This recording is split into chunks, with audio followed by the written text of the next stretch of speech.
వస్తుంది. ఇంకా ఎంత ఉన్నాయి? ఇంకా అండి ఇంకా అది మనకి పెడదాం.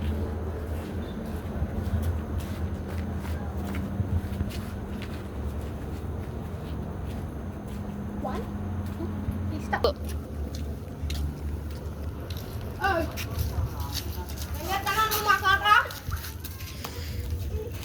నువ్వేంది నన్ను కొట్టా? ఏం చేసుకుంటే నా కార్ కాడ ఏంటి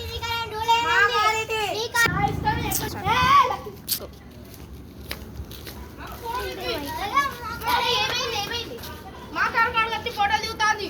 నా ఇష్టం, నేను ఎక్కడనే ఫోటో దిగుతా. నేను ఫోటో దిగుతా కదా, ఈయన పేరేమని ఇక్కడ రాసిందా? నా కార్ కాడ అయితే ఎందుకు దిగుతావు? ఏంటిది ఎక్కడ దిగుతా? నీకు అవసరమా? ఇక్కడ నేను పేరు రాసిందా? రాసి ఉంటేనే నా కార్ అవుతుందా? ఏంటిది? అలాగే ఈ కార్ నెంబర్ ప్లేట్ ని ఒకసారి చూస్తా. ఇది ఎవరిదో? హలో కుష్వాన్ బ్రో, ఇక్కడ మీ కార్ ఉంది. మరి ఇక్కడ ఇద్దరు ఒక లొల్లి పెడతాను. హలో వస్తాను. ఎవరు